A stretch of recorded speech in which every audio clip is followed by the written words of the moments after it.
Dieu est beau et il aime la beauté. Méditation sur l'éducation du prophète, alayhi salatu wassalam. Bismillah ar-Rahman ar-Rahim. Au nom de Dieu, le tout rayonnant d'amour, le très rayonnant d'amour, mes frères et sœurs, que la paix soit sur vous. Assalamu alaykum wa rahmatullahi wa barakatuh.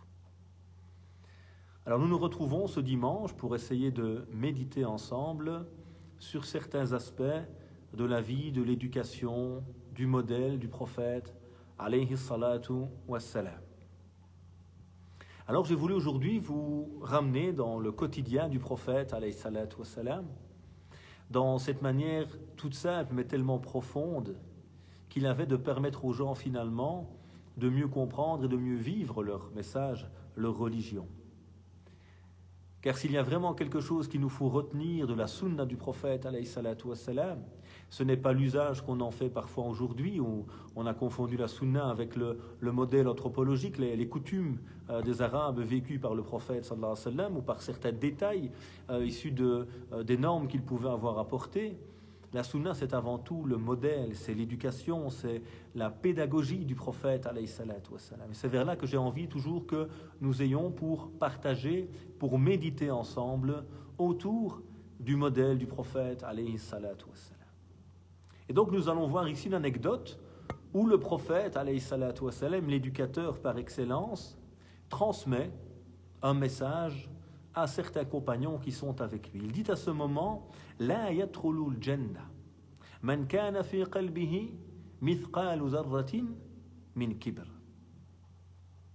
Il dit, alayhi salatu wassalam, n'entrera pas au paradis celui qui a dans le cœur le poids d'un atome d'orgueil. Un compagnon alors est interpellé par cette parole. Elle lui dit: Mais messager, nous aimons porter de beaux vêtements, de belles chaussures. Le prophète lui dit alors, alayhi salatu wassalam, Inna Allah jamil yuhibbul jamal. Dieu est beau et il aime la beauté. El kibru huwa batarul haqq. Il dit l'orgueil en réalité c'est le fait de renier la vérité. Wa ghamtun nas, et c'est le fait de mépriser les gens. Inna Allah jamil yuhibbul jamal. Dieu est beau, il aime la beauté. Et l'orgueil en réalité, c'est le fait de renier, de rejeter la vérité et de mépriser les autres. Voilà donc l'anecdote, ce moment où l'enseignant par excellence, le prophète, alayhi salatu wassalam, veut transmettre quelque chose à sa communauté, aux compagnons qui l'entourent. Un compagnon comprend mal l'idée ou le sens que véhicule la parole du prophète, alayhi salatu wassalam. Et il lui dit: on aime tous porter des beaux vêtements, on aime tous se faire beau finalement. Il a compris l'orgueil comme le fait de vouloir s'embellir. Et le prophète lui dit alors: non, Dieu est beau, il aime la beauté. Et il lui clarifie le sens de l'orgueil. C'est renier et rejeter la vérité, c'est mépriser les gens. Et donc essayons, comme à chaque fois, de méditer ensemble autour de cette parole du prophète, alayhi salatu wassalam. Car à nouveau, ce n'est pas mémoriser, ce n'est pas citer, ce n'est pas uniquement mentionner la parole qui prime. C'est s'arrêter dessus. لَقَدْ كَانَ فِي قِصَصِهِمْ عِبْرَةٌ لِأُولِي الْأَلْبَابِ. Le Coran nous rappelle, dans les récits, il y a une leçon pour des gens doués d'intelligence, pour des gens qui cherchent derrière l'apparence des choses. Et donc il y a ce devoir toujours de méditer, de réfléchir, pour refaire du prophète, alayhi salatu wassalam, le modèle de notre éducation, de notre cheminement, de notre vécu de l'islam.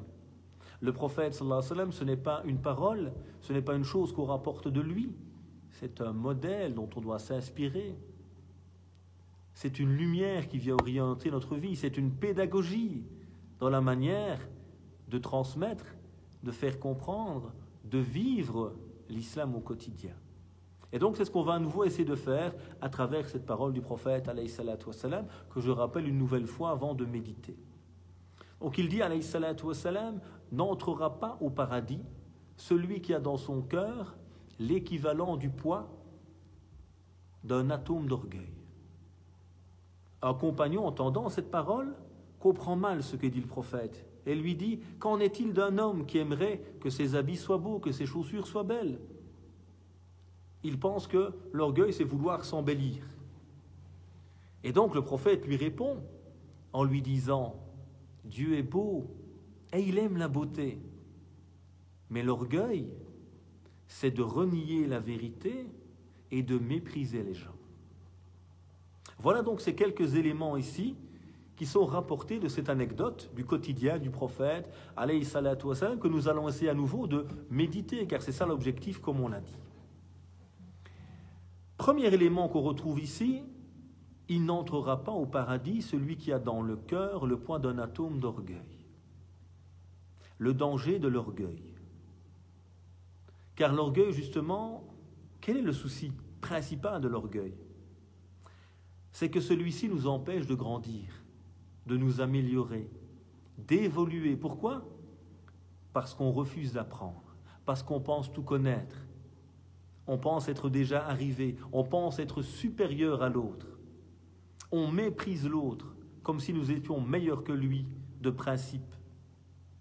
Et donc ce type de comportement empêche évidemment l'individu de profiter de l'apport d'autrui et donc de grandir. Être avec un Rabb, l'enseigneur, celui qui nous enseigne et qui nous éduque, Dieu exalté soit-il, c'est grandir au quotidien. Si tu chemines depuis des années et que tu ne grandis pas humainement, spirituellement, intellectuellement, dis-toi qu'il y a quelque chose qui ne va pas.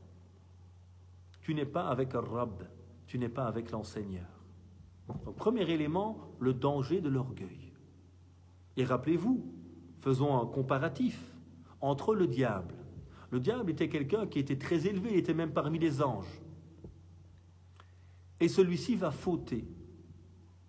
Il va refuser d'obéir à Dieu et de se prosterner devant Adam en disant Qala ana khayrun minhu. Il dira, je suis meilleur que lui. Khalaqtani min nar wa khalaqtahu min tin. Tu m'as créé moi de feu et lui de terre, d'argile, estimant que sa nature, que son origine est meilleure. Et jamais on ne va rapporter du diable dans le Coran sa volonté de changer, son regret, cette remise en question nécessaire pour évoluer. L'éducateur disait le regret, c'est déjà le repentir, car c'est la prise de conscience qui te permet de changer. Alors que Adam, alayhi salam, lorsque Adam a fauté, il a aussi fauté comme Iblis. Il a désobéi à Dieu, mangeant du fruit interdit, lui et son épouse. Mais quelle différence! قَالَ رَبَّنَا ظَلَمْنَا أَنفُسَنَا وَإِن لَمْ تَغْفِرْ لَنَا وَتَرْحَمْنَا لَنَكُونَنَّ مِنَ الْخَاسِرِينَ. C'est la grande différence. Oh notre Seigneur, notre enseigneur, nous avons été injustes envers nous-mêmes.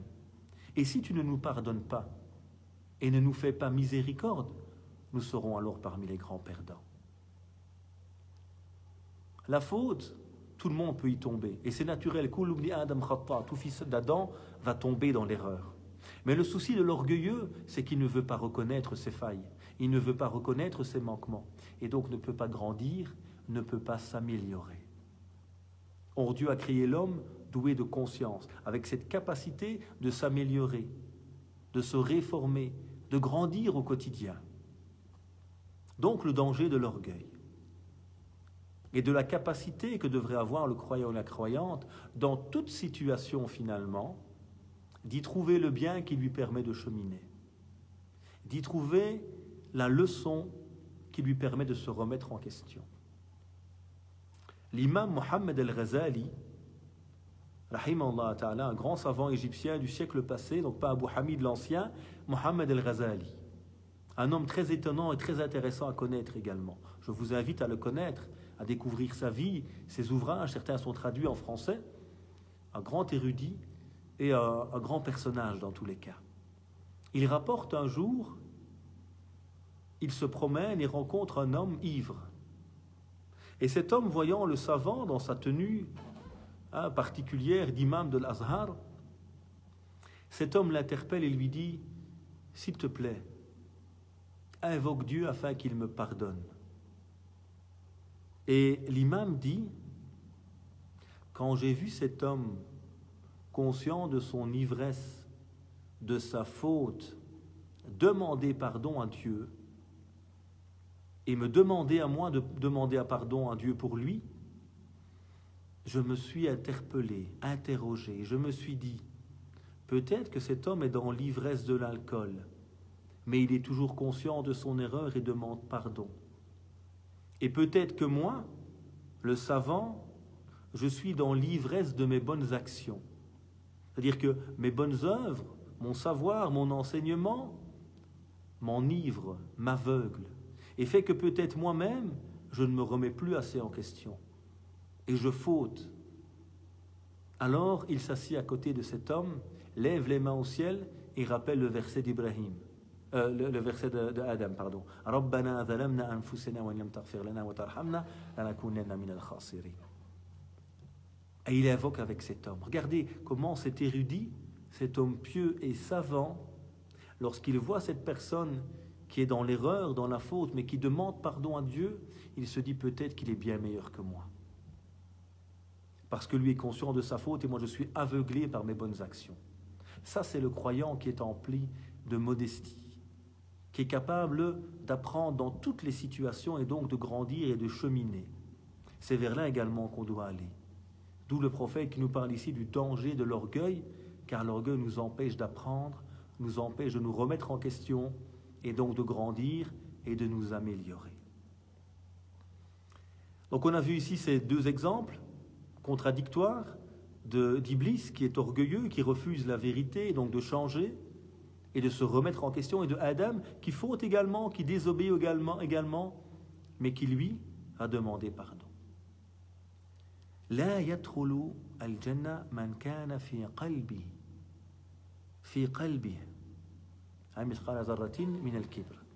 ne rentrera pas dans le paradis qui? Celui qui a dans son cœur le poids d'un atome d'orgueil. Et à nouveau, on revient à la centralité du cœur ici.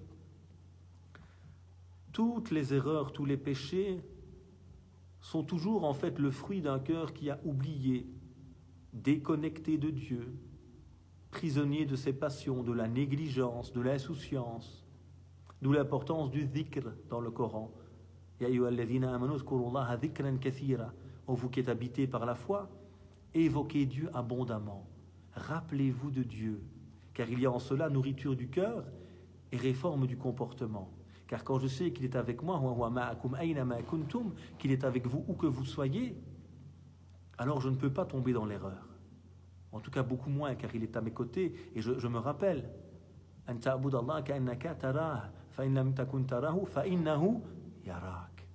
d'adorer Dieu comme si tu le voyais. Et rappelle-toi que si tu ne le vois pas, lui, à chaque instant, a son regard posé sur ton cœur. Et donc, il y a la centralité fondamentale du cœur à nouveau.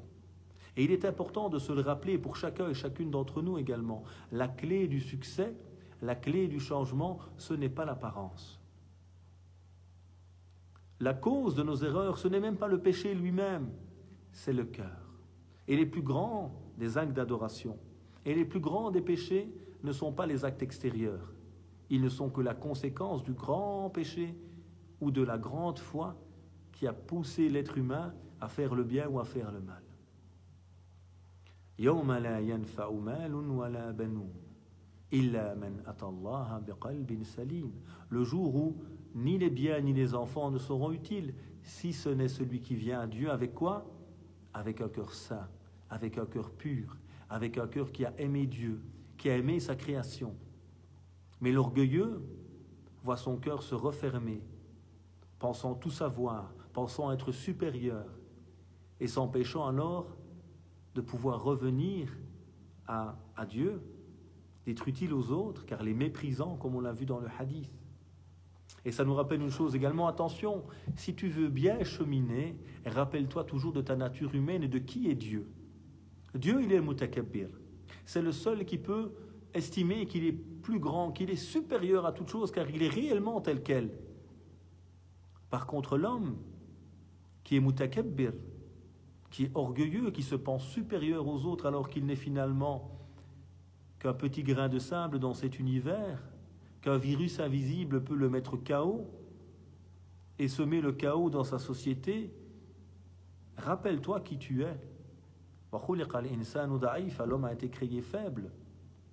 Se rappeler notre nature, nos limites, mais également l'incroyable potentiel de l'homme quand il est modeste, quand il a envie de changer, quand à travers la pratique du jeûne, il se rend compte qu'il peut maîtriser ses passions, devenir libre, devenir grand. Pas se penser supérieur aux autres, mais être capable, par la libération de l'adoration, de s'améliorer, de devenir quelqu'un d'encore plus utile à l'humanité. Donc dans ce hadith que nous analysons, la première phrase du prophète, c'est « N'entrera pas au paradis celui qui a dans son cœur le poids d'un atome d'orgueil. » Attention à l'orgueil, attention au cœur. Concentrons-nous sur cet élément central et vital pour notre spiritualité. Alors il y a également un élément intéressant dans ce hadith. C'est tout d'abord qu'il ne faut jamais s'arrêter à un seul texte. Ce n'est pas dit dans le texte évidemment directement ici, mais très souvent quand nous écoutons un hadith ou un verset, dans l'ordre un verset ou un hadith, on a tendance parfois à s'arrêter sur celui-ci et à en tirer une règle générale, en oubliant que l'islam ne peut se comprendre qu'à travers tous les versets du Coran et tous les hadiths du prophète sallallahu alayhi wa sallam. L'islam est un tout et ma vie est un tout et mon jugement sera un tout. Iqra kitabak, lis ton livre, le livre de ta vie, pas le livre d'un instant, ni le livre d'une seconde, ni le livre d'une parole. Et donc il y a cette occasion qui nous est donnée tout le temps d'œuvrer, d'agir, de nous réformer, de prendre conscience de nos erreurs et de chercher à nous améliorer dans le quotidien. Donc ne jamais fonder notre compréhension d'un sujet ou de l'islam sur un seul texte, mais bien revenir à l'ensemble des textes. Donc le prophète ici nous met en garde contre l'orgueil qui peut habiter le cœur et qui est ce qui a perdu le diable et ce qui empêche l'homme de grandir et de s'améliorer. Un compagnon qui est présent comprend mal cette parole du prophète sallallahu alayhi wa sallam et a l'impression que lorsque l'on veut se faire beau par ses vêtements, par ses chaussures, par sa manière de paraître finalement, il y a dans cela une forme d'orgueil, de recherche volontaire de paraître supérieur, plus beau à autrui. Et là, le prophète, alayhi salatu wassalam, et c'est vraiment très intéressant, comment celui-ci va corriger la compréhension du compagnon. À nouveau, c'est ça qui m'intéresse, c'est la pédagogie du prophète, sallallahu alayhi wa sallam. Il ne lui dit pas, tu as mal compris, c'est une erreur. Voilà le vrai sens. Il lui donne une clé de compréhension. Il lui donne un principe. Et ça, c'est vraiment central dans la perspective d'un éducateur, d'une éducation réussie. On ne te demande pas de répéter, on ne te donne pas juste la réponse oui, non. On te donne des outils pour que tu t'émancipes, pour que tu réfléchisses par toi-même, pour que tu cherches justement à vivre l'islam par toi-même, pas sous la tutelle toujours d'autrui qui va te dire fais ci ou fais pas ça, va à droite ou va à gauche. Alors bien sûr qu'il faut des spécialistes pour des questions de spécialistes, et pas pour des questions basiques. Et donc il y a ce besoin de donner des outils, et c'est ce que fait le prophète sallallahu alayhi wa sallam. Il va donner à ce compagnon un principe, une règle. Inna Allah jamil yuhibbul jamal. Inna Allah jamil yuhibbul jamal. Dieu est beau et il aime la beauté. Cet homme qui a pensé que s'embellir, chercher à être beau, ce serait se parer par vanité, par orgueil, et que ce serait rejeté. Le prophète lui dit non, tu n'as pas compris ce que je voulais dire. Dieu est beau, il aime la beauté. Alors cette phrase, elle est magnifique. Dieu est beau, il aime la beauté. Tout ce qui est beau rappelle Dieu. Tout ce qui est beau est en harmonie avec ce que Dieu aime. Inna Allah jamil. Donc là, il y a cette clé fondamentale de compréhension qui est le retour au nom divin. Et je le dis, je le répéterai chaque fois, c'est une clé fondamentale de réforme de notre relation à la religion. Revenez à Dieu. Méditons sur ses noms. Il est le Jamil, il est le beau. Yuhibbul Jamal, il aime la beauté. Et donc, quand je me promène dans la nature, quand je médite sur la création, la beauté de celle-ci, je ne peux que me rappeler la grandeur du Créateur et la beauté de celui-ci à travers la beauté de sa création. Quand je me rappelle que Dieu est beau et qu'il aime la beauté, c'est que la beauté n'est pas qu'apparence, évidemment, même si ça en fait partie. Le prophète nous rappelle également que, alayhi salatu wassalam, que Dieu aime voir les bienfaits qu'il a accordés à son serviteur sur lui. Si tu as des moyens suffisants, habille-toi bien. Ne sois pas dans l'orgueil, ne sois pas dans l'excès. Ça, c'est rejeté moralement. Mais vêtis-toi bien comme tu aimes. Sois beau, sois belle. Certains pratiquants ou pratiquantes, ils pensent que quand ils commencent à pratiquer, il ne faut plus être beau ni être belle. Vous savez qu'un sac à patates sur la tête et ça y est, c'est fini. On ne t'a jamais demandé de vivre dans une fausse piété d'ailleurs.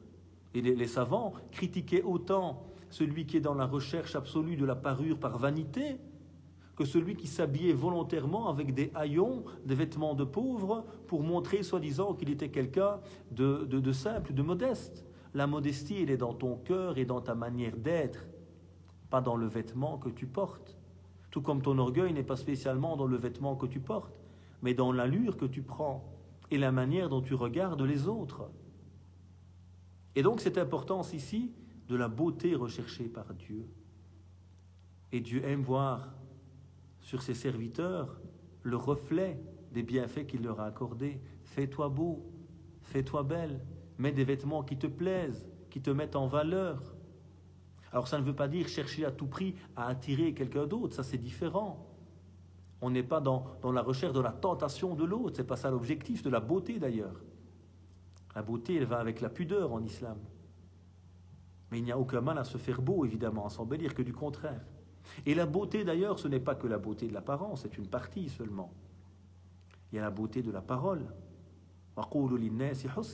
Et dit aux gens de belles paroles. C'est la manière dont tu t'exprimes, la manière dont tu choisis tes mots. Ud'u ila sabili rabbika bil hikmati wal mau'izati al hasana wajadilhum billati hiya ahsan.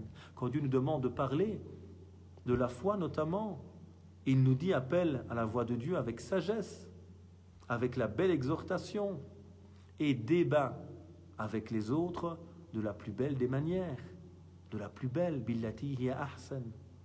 Sois quelqu'un qui embellit ton être par tes paroles. Par de douces paroles, par des paroles qui vont réchauffer le cœur, apaiser, rapprocher les gens de Dieu, puis rapprocher les gens de toi. فَبِمَا رَحْمَةٍ مِّنَ اللَّهِ لِنْتَ لَهُمْ وَلَوْ كُنْتَ فَظًّا غَلِيظَ الْقَلْبِ لَانفَضُّوا مِنْ حَوْلِكَ. Et c'est par une miséricorde de Dieu que tu as été si doux envers eux. Cette douceur dans la parole, dans le comportement. Mais si tu étais dur, au cœur rude, il se serait enfoui de toi. La douceur et la beauté qui doivent faire partie du comportement du musulman. Donc, Inna Jamil yuhibbul jamal, Dieu est beau, il aime la beauté de ton apparence, il aime la beauté de ta parole, il aime la beauté de tes œuvres, des œuvres qui sont le reflet de la beauté. Un sourire, aider ton prochain, construire quelque chose d'utile pour l'humanité, éduquer tes enfants correctement, rendre ton époux, ton épouse heureuse. Tout cela fait partie du beau comportement du musulman.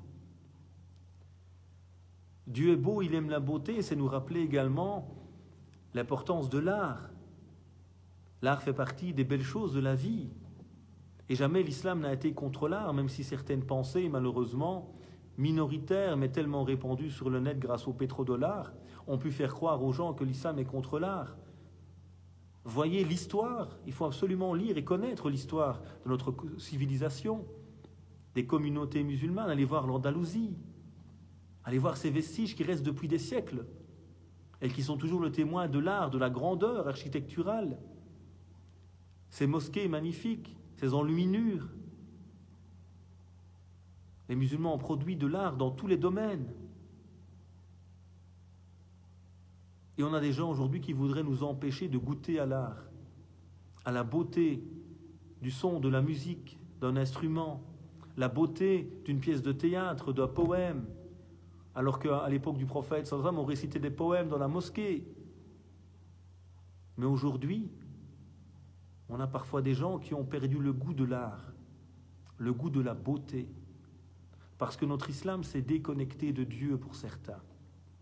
Ce n'est plus qu'un islam réactionnaire, anti-ceci ou anti-cela, et plus un islam de la connexion à Dieu, de la beauté, de l'harmonie, et qui produit un art dans l'éloquence, un art dans la manière de proposer des choses, de rapporter des récits, de construire des récits, du théâtre, etc., etc.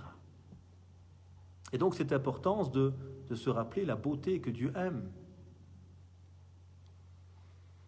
Et puis être avec Dieu, c'est également se rappeler donc notre nature humaine, comme on l'a dit, donc notamment la modestie de l'être humain.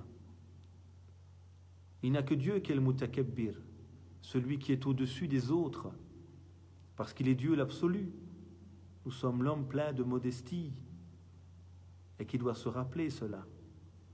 La fragilité de l'homme, la modestie qui doit l'habiter, et comment je dois tendre la main, mettre, comme l'a dit le Coran, les protéger sous mon aile, l'aile de la miséricorde, et qui doit être la mienne, surtout vis-à-vis des plus fragiles, des plus faibles.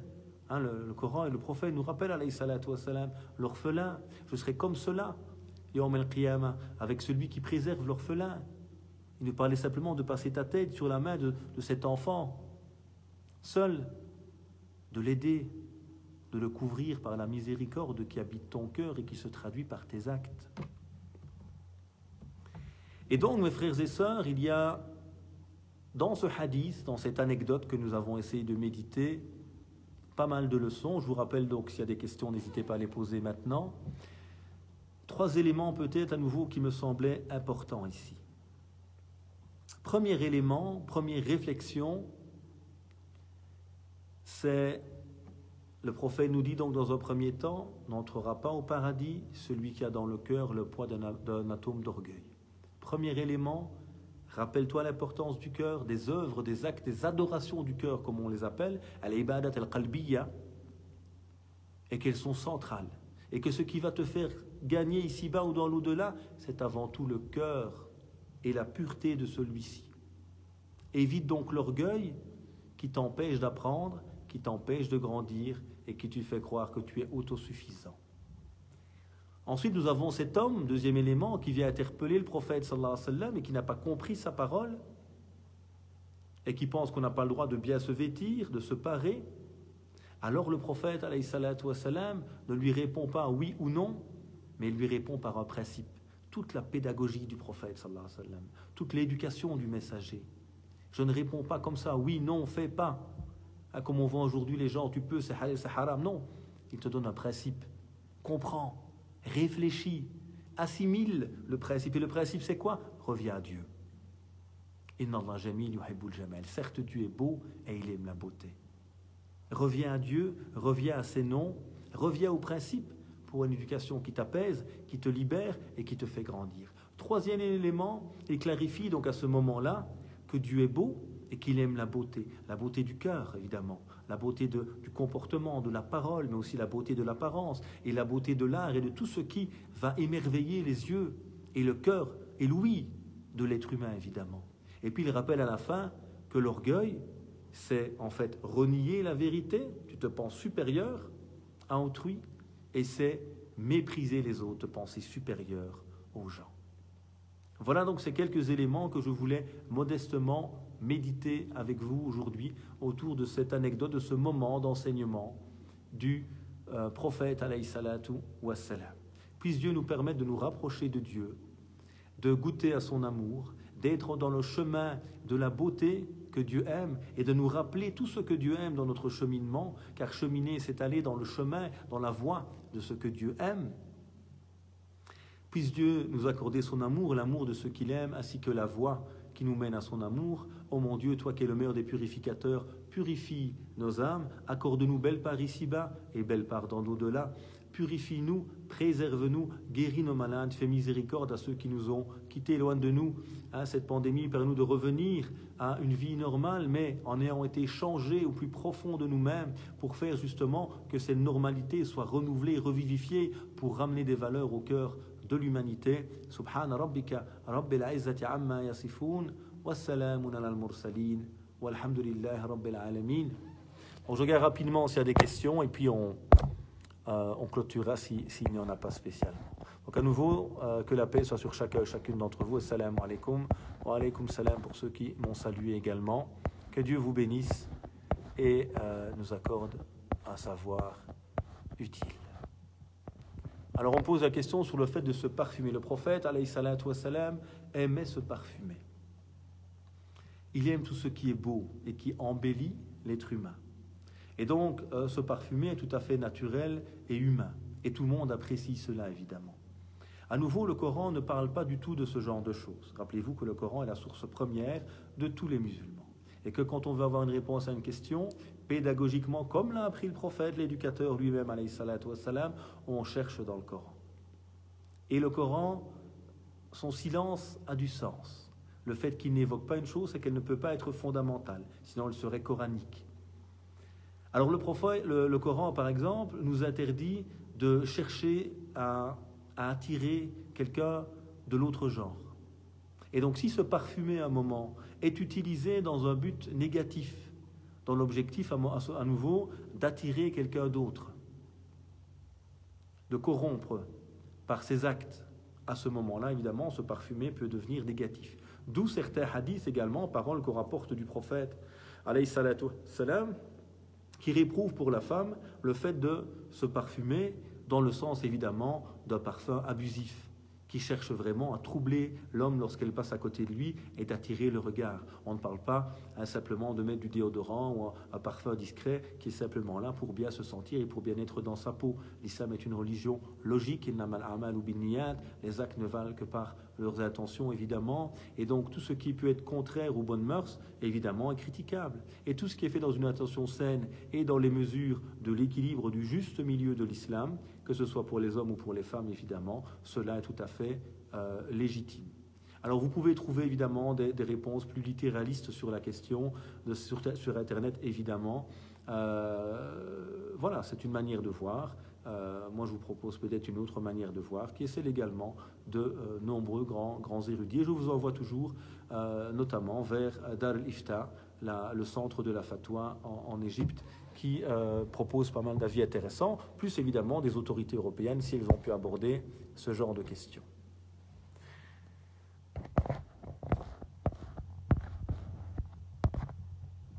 Alors, une autre question ici. Le cœur est la raison pour cheminer. Pensez-vous que la philosophie peut aussi être un outil pour nous permettre de comprendre le Coran? Il me semble avoir compris lors d'une de vos interventions que lire des livres de philosophie est une perte de temps. Personnellement, j'ai connu l'islam orthodoxe. La philosophie m'a permis de m'ouvrir aux autres, de développer mon sens créatif et de découvrir d'autres domaines. Merci pour votre réponse. Alors, je ne pense pas avoir dit cela, et si je l'ai dit, c'est sûrement une erreur. Peut-être qu'il ne faut pas philosopher, et je dis peut-être parfois, sur certains éléments où nos connaissances sont limitées. C'est ce qu'on appelle alim al-ghaib, le monde invisible. Je ne peux pas philosopher sur la nature de Dieu. Je ne connais pas ce genre de choses. Sinon, évidemment, bien sûr, la philosophie, on a de grands maîtres de la philosophie, évidemment, dans le patrimoine musulman. On citera le plus célèbre, sans doute, Ibn Rushd, Averroès, qui a bien clarifié qu'il n'y a pas de contradiction entre la hikmah, la sagesse universelle, qui est la philosophie, et al-wahi, la révélation.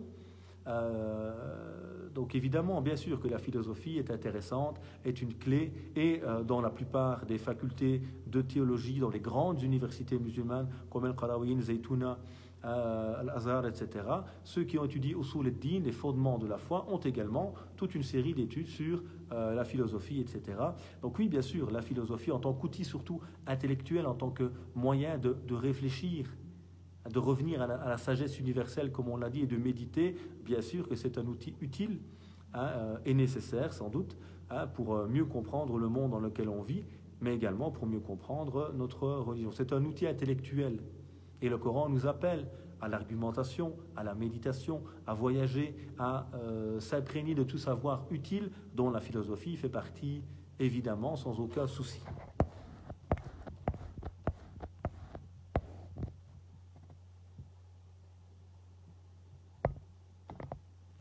Ce n'est pas l'art en lui-même qui pose problème, mais plutôt de dériver sans le savoir ou le vouloir. C'est la même chose dans tous les domaines. Dans tous les domaines, même le savoir religieux peut me faire dévier.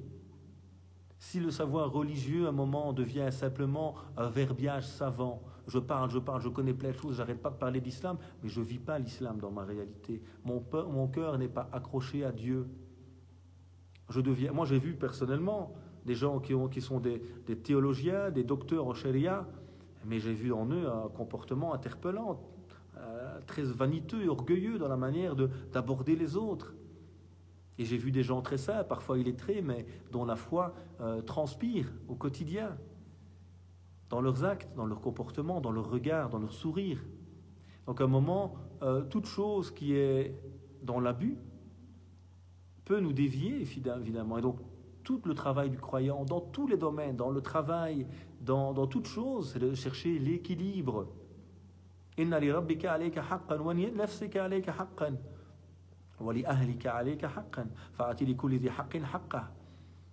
Donne à ton Seigneur son droit, à ton âme son droit, à ta famille son droit. Donne à chacun le droit qu'il mérite. C'est un travail. Donc on dit ça ici à quelqu'un qui prie trop, qui jeûne trop, même le culte, quand il est abusif, déconnecté, peut nous faire dévier, sans le savoir et sans le vouloir. Donc à un moment, toute chose, lorsqu'elle dépasse les limites, lorsqu'elle nous fait perdre conscience, d'où l'importance toujours de renouveler l'intention, de faire cette introspection profonde, ce dhikr, se rappeler Dieu profondément et de faire un moment cet état des lieux de mon état spirituel, intellectuel, humain, pour avancer. Donc tous les domaines, il y a ce danger évidemment quand on quitte al-wasati, il y a le juste milieu que l'islam nous appelle à essayer de trouver et de vivre. On lit toujours la musique à la danse. Et pourquoi pas? Je veux dire, à un moment, tant qu'on n'est pas dans l'obscénité, dans tous les pays musulmans, il y a des danses. Ça existe. Il faut juste distinguer une danse vulgaire et une danse traditionnelle. Voilà. Donc, à un moment, notre souci à nous aujourd'hui, c'est que on a vu, je pense, l'extrême dans certains domaines et qu'à partir de là, on a tout interdit. Allez dans tous les pays arabes, vous allez voir qu'il y a des danses traditionnelles. Ça existe partout. Même chez ceux qui interdisent tout ça, on trouve ce genre de danse qui existe, avec des épées, avec des lances, etc. Des chants traditionnels, des danses traditionnelles, ça existe partout. Et la danse peut être une forme d'art, évidemment, tant qu'on est dans l'équilibre de l'islam, dans la pudeur et dans les valeurs de l'islam. Quand ce n'est plus le cas, effectivement, c'est critiquable. Tout comme la télé, lorsqu'on dépasse les limites, elle devient critiquable. Tout comme mon écran de téléphone, quand je dépasse les limites, ça devient critiquable. Donc, à un moment, n'est interdit que ce que Dieu a interdit. Et rien n'interdit de danser, par joie. Tant qu'on n'est pas en dehors du cadre éthique et moral de l'islam, évidemment. Wallahu alam. La beauté d'une femme même couverte ne risque-t-elle pas d'attirer le regard de l'homme? Et du coup, la femme est-elle dans la faute? Ou est-ce que c'est l'homme le fautif? Alors, à nouveau, la beauté est la norme. Chercher à être beau, chercher à se plaire, c'est normal. On ne cherche pas à attirer l'autre. Il y a une différence entre les deux. Et puis à nouveau, le problème, il est chez qui? Si moi, je suis un bel homme, pas moi, je n'en suis pas un. Ou si moi, je suis une belle femme, et que j'ai envie de bien me vêtir, d'être beau. Pas rechercher la vulgarité, attirer l'autre, etc., en dénudant certaines parties bien ciblées de mon corps. Non, je suis dans une tenue modeste, mais belle, élégante. Si un homme ne sait pas maîtriser son regard, Si un homme est attiré par cela, ben le rôle de l'islam, c'est de nous éduquer. C'est à l'homme de baisser les yeux. C'est à l'homme de s'éduquer. S'il n'est pas capable de faire cela, ben qu'il rentre chez lui, qu'il ne sorte pas dans la rue, peut-être à ce moment-là, qu'il aille faire Qiyam al-Layl, qu'il aille faire Tazkiyat al-Nafs, qu'il aille purifier son âme. Une beauté élégante, naturelle, n'a rien de mal. Au contraire de celui qui va chercher, évidemment, à attirer le regard de l'homme, etc. Ou inversement, ou l'homme qui va se faire beau uniquement dans le but de, comme on dit, de draguer une femme. Mais dans le reste, la faute est chez celui qui est attiré, qui est faible et qui est fragile. Et puis, l'islam, ce n'est pas interdire tout ce qui peut me tenter. C'est m'éduquer et m'apprendre à mettre des limites. Quand c'est le mois de Ramadan, je ne vais pas fermer tous les supermarchés, je ne vais pas cacher le frigo, je ne vais pas interdire à quelqu'un de cuisiner parce que j'ai peur de sentir l'odeur de la nourriture, parce que j'ai peur de voir un morceau de pain ou de voir un morceau de gâteau à côté de moi.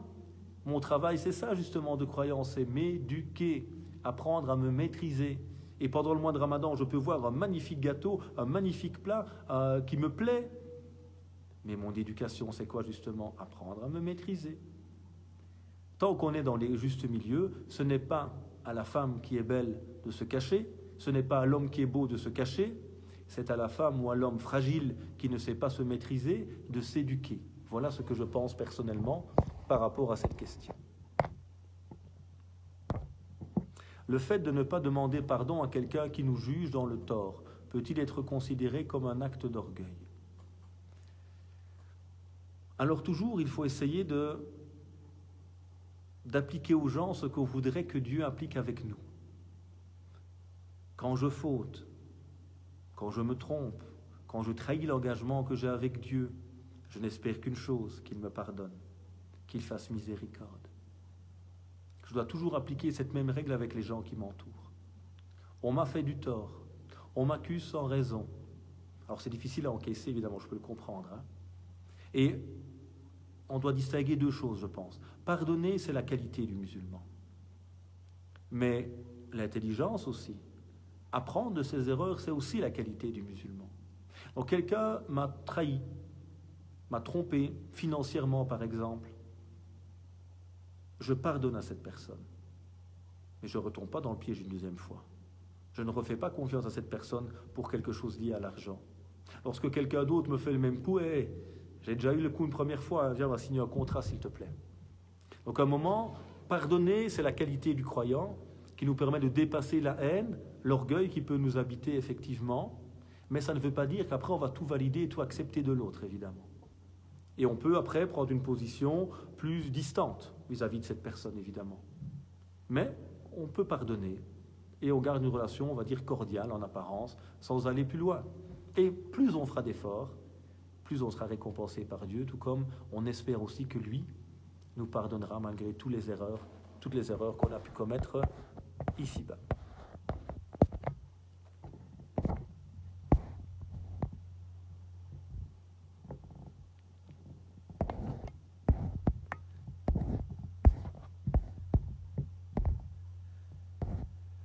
Khair, Inch'Allah. Voilà, j'espère que ces quelques réflexions auront pu être utiles, en sachant à nouveau que ce ne sont que des méditations de ma part, en m'inspirant évidemment de nombreux savants, de nombreuses personnes, de nombreuses choses et de nombreuses rencontres qui ont façonné la modeste personne que je suis aujourd'hui évidemment au quotidien. Ce qui est utile et positif vient de Dieu, ce qui ne l'est pas vient du diable sans doute, puisse Dieu nous en préserver. Voilà, donc que Dieu vous bénisse, que Dieu nous accorde un savoir utile et à très bientôt, Inch'Allah Ta'ala. Wassalamu alaikum wa rahmatullahi wa barakatuh. Que la paix soit sur chacun et chacune d'entre vous.